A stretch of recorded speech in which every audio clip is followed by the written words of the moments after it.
si fakkaatti haadhateeti jettanii waliin simatanii qalbiin cabsanii illee meexamaa deemee jalqabaaf meeshaalee geessee akkasuma mootu hattan yaadaa fi hawwii maatii kiyyaa yookiin hordoftoota akkasuma mootiyyuu maamiltoota maatii Ummu Razaan yookiin Razaan Oromoo. Assalaamu alaykum warahmatullaahi wabarakaatu.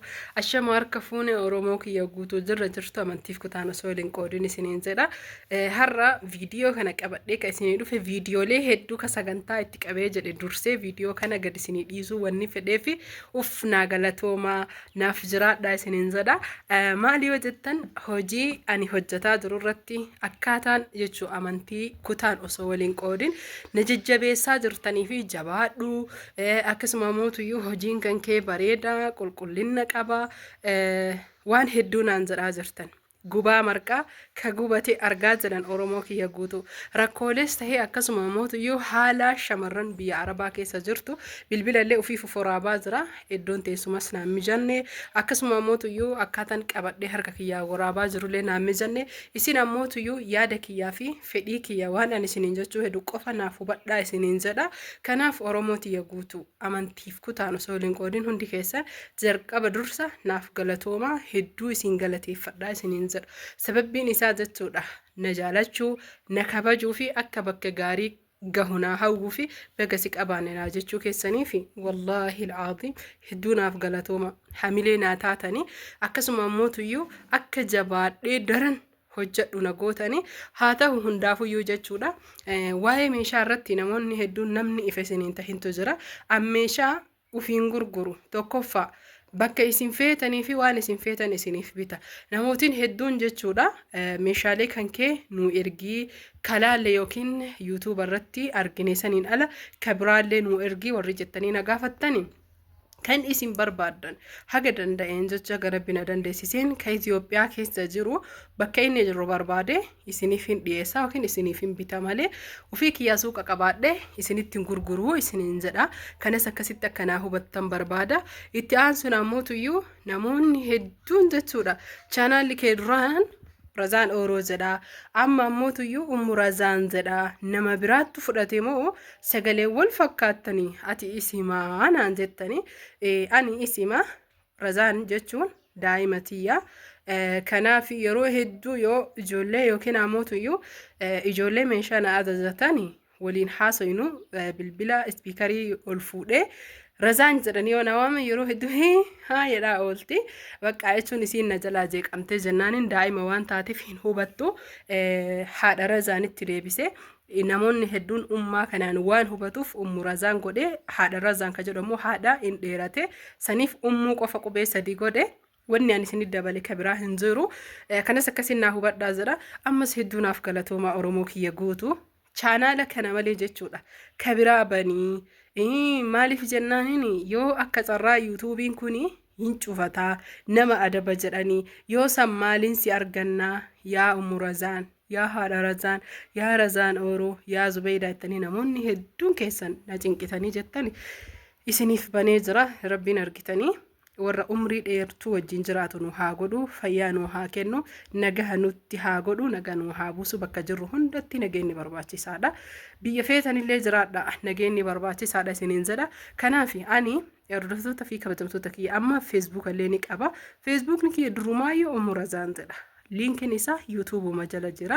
Ammas TikTok ni qaba. TikTok link kama duraanii linkin YouTube irratti hidhaadha. Innis Razaan Oromoo jira. Inshallah dhiyeenya keessatti Ummu Razaanitti isiniif jijjiira. Akkasuma immoo chaanaala baniinaan jettan isa kana Zeddi teessan ka jedhu kunis keessanii isiniif banee jira. Zeddi jechuun maqaa gabaabsuu fedhe yeroo hedduu seera YouTube keessatti waan jirutu jira. YouTube tokko yeroo bananii jedhan chaanaala maqaa hawaasni ittiin search yookiin yoo barbaade argachuu danda'u gabaabaa jechuudha akka fudhatama qabu warroota YouTube biratti maqaa gabaabaadha. Maqaan kiyya guutuu Zubeydaadha. Anamootuyyuu yeroo hedduu namni hedduun Zeddi jedhee waan nawaamuuf gabaabsee Zeddi teessanii yookiin Zeddi isiniifi tajedhu anteessan Oromootiyya. Kanaaf Zeddi teessan jedhee chaanaala lammataa isiniif banee jira.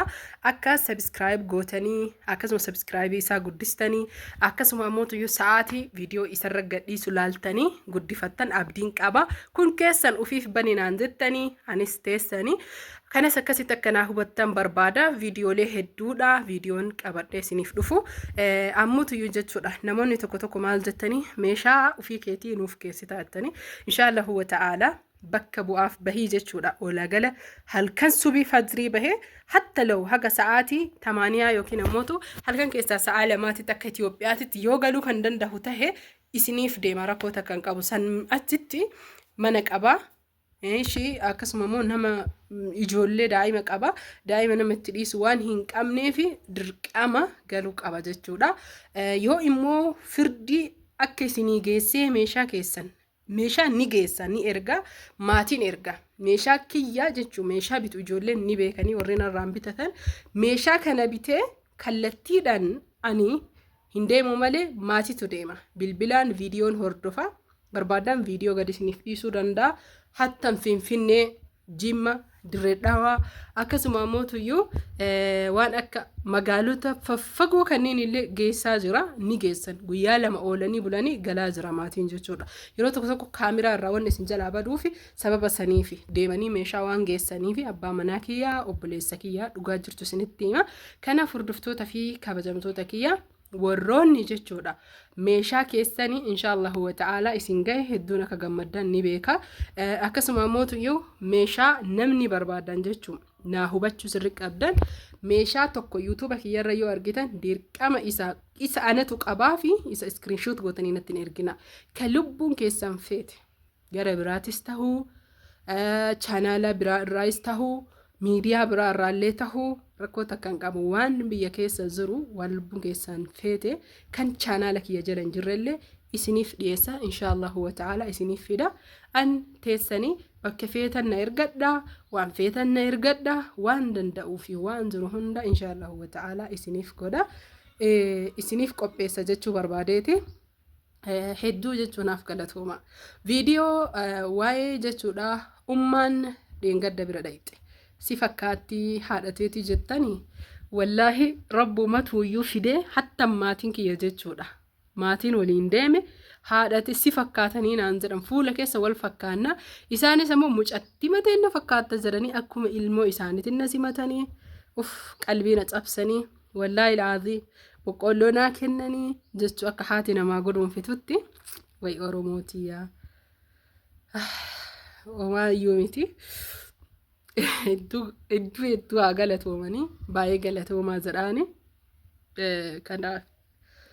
Kanaaf hordoftoota fi kabajamtoota kiyya wallaahi dhiigumatuyyuu Oromommatuyyuu arsoomama takka waan ta'aniif malee hin beekullee jalqabaaf nagaillee meexamaa deemee jalqabaaf meeshaalee geessee akkasuma mootu hattan firallee achiin qabu. Anayyuu baay'ee garaana nyaatan waan isin ajaa'ibaa irra. Suuraa isaa waliin kahee profaayilii yuutuuba zeddii teessan jedhurra kaayadhee jira. Namni isaan jaalattanillee isaan kabajanillee hundi keessanuyyuu ilaalaa isiniin jedha. Viidiyoo sanirratti rabbumatu wal fakkeesse malee haadha xiyyaa bitii anuyyuu baay'ee natti tolanii baay'ee qalbii na cabsanii anis haadha hin qabaa. Osoo nama haadha hin qabne taate qalbiin silaa kana caalaa cinqamte wallaahi haadha hin qabaa. Alhamdulillahi rabbil aalamiin rabbiin umrii naaf haa dheeressu. Guyyaa tokko isiniif dhiyeessu isiniif fiduu danda'a. Kanaaf hordoftoota fi kabajamtoota kiyyaa aga viidiyoo biraatii walitti deebinutti nagaatti horaa bulaa isiniin jedha. Yaadatu na keessa babbade. Oromoon keenya baay'ee jechuudha wal qooduu fi maal jechuun beeku keessattuu maatiin keenya akka nuti miti sharrii takka hin qabani. Saniif bakka viidiyoo biraatii walitti deebinaa horaa bulaa.